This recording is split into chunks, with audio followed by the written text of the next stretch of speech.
time? Just champagne? Just champagne this time, Lacey Banks. I know you was hoping to see me cry, but not this time. You know, I feel very joyous. I think it's really, you know, I can't really express the way that I feel right now. You know, it's capped off an unbelievable season for me individually, but unbelievable season for us from a team standpoint. You know, we faced the challenge of trying to defend what we accomplished last year. Some people may have thought it was a fluke, so to come back and do it again eliminates that fluke attitude. Plus, it hardens, you know, ourselves as a unit and our confidence. And we went through a very, very long test all season long, from, you know, individual adversities to, you know, facing teams that was ready for us every night. And we stood tall at the end. You know, it may not look pretty all season long, but today we stand tall.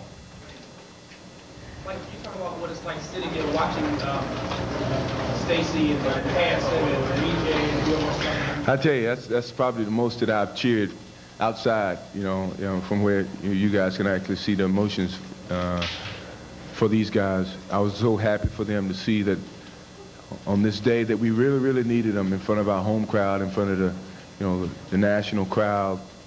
That, you know, these guys mean very much to this team. You know, from their contribution.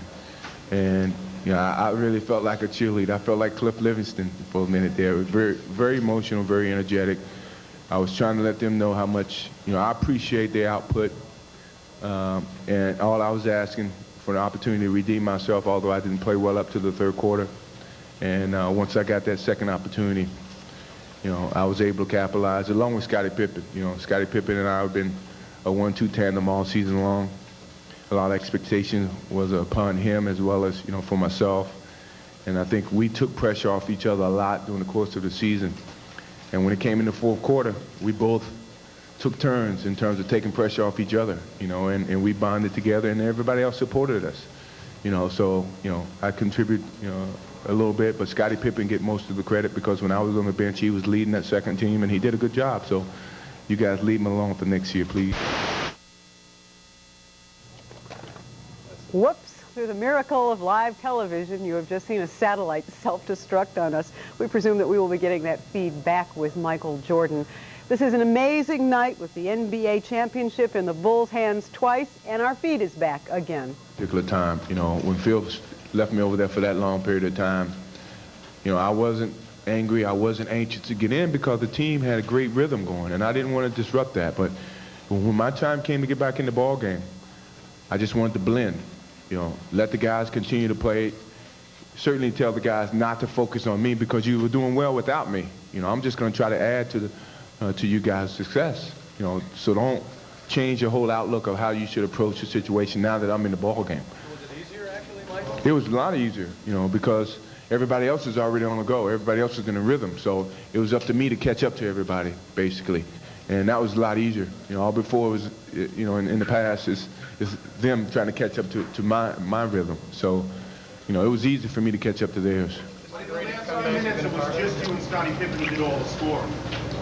Well, it tells you the confidence that we both have and the confidence that Scottie Pippen had. You know, I've always had the confidence, and, you know, in those game-winning situations, I don't have a problem taking a shot. But I was very happy to see Scottie Pippen, you know, show the confidence that we believe he has. He could have easily taken a back seat and probably taken a dive, and you guys can kill him tomorrow from the media standpoint. But, you know, he didn't give up. He came out. He had something to prove, and he did it, and both of us did it. So, as well as other players on this team. This is the greatest comeback you've ever been part of? If you've ever been a part of. For what was at stake, yeah. You know, come back from what, 17 points in the fourth quarter. I mean, it really looked dim, but, you know, when the fourth quarter begins, you know, we just turned everything completely around. Our defense really did it for us. Michael, how much time did you expect to be on the bench at that point, down 15? I didn't think I would be that long, but as I saw the team start to gel together and make a comeback, I didn't mind being over there. You know, I was anxious to get back in the game, but I was very happy that the guys were doing their jobs, and I didn't want to break that rhythm. Michael, in the second half, this place was going bananas. Usually it's such a cliche about the crowd, but tonight, how much did that frenzy crowd really become a factor late in the ball game? I think it kind of made them nervous as much as it made us motivated. You know, That's what this crowd does. That's why I hate to leave the stadium. You know, when you think that it's over and done with, you know, they just give you that extra energy that you need to turn things around. You know, and that's what they mean to us. And if we were in Portland, I don't know if we could have made that comeback.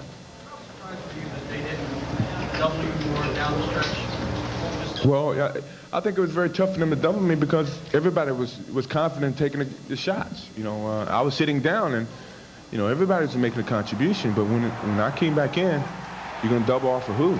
Everybody felt confident in scoring. So I wasn't going to try to do it by myself. I would have moved the ball, but, you know, they didn't double team me, so I took the shot. To the lane for the first half, you didn't go all the way to the rim. You stopped and took that jump. Was that having anything to do with your physical condition? No, no. They closed the lanes well early. They really didn't give us any driving lane, so we had to pull it up. Michael, third period, you missed back-to-back layups. What was going on? One of them I got fouled. The other ones I was expecting to get fouled. So, you know, it happens. You know, it happens to the best of us, to the worst of us, wherever you want to look at it. But that's a part of the game, and I can't let it, you know, dictate the rest of the game. You know, I just got to forget about it. Michael, is this what you've always wanted? To see everybody else make it easier? Is this the perfect ending because they all contribute? I think it's great, you know, because it takes the pressure off of me. It allows me more room to work with. You know, whenever they can become a threat, that gives me more room to work with, gives the team more weapons to go to. So, yeah, that's all I ever wanted. Repeating has been done 3 times. Have you even had a moment to think about preseason? You guys never give up.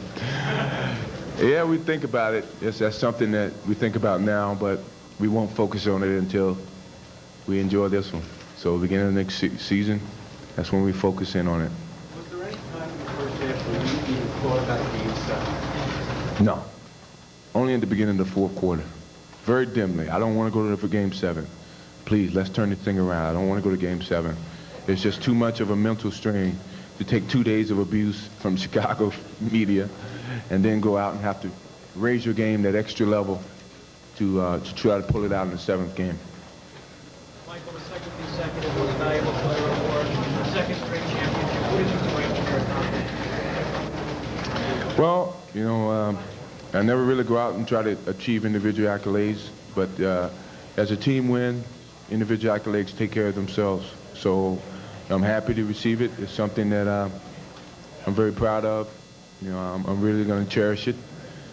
I can't afford another car. I got too many cars already. But it feels really good from a personal standpoint because, you know, as I said, it's been very tough mentally to focus in on basketball. But basketball has been my medicine for all the adversities that I personally had to deal with. And, you know, my teammates, you know, really supported me. I thought it would affect the team with all the distractions that I had to deal with. But for the most part, you know, they supported me. No one really commented about it. No one talked to me about it.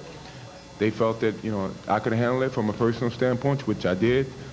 But, you know, from a basketball standpoint, I maintained my consistency. So, you know, I really needed that support from them, you know, and they did it. And this caps off, you know, a very, very maturing year for me. Hopefully I don't have another one like this next season. What was going through your mind when you were hoisting the trophy over your head? Michael Jordan talking about this year, a difficult year for himself personally, for the Bulls as a team. He says he's already got too many cars. He does not say he has too many championships.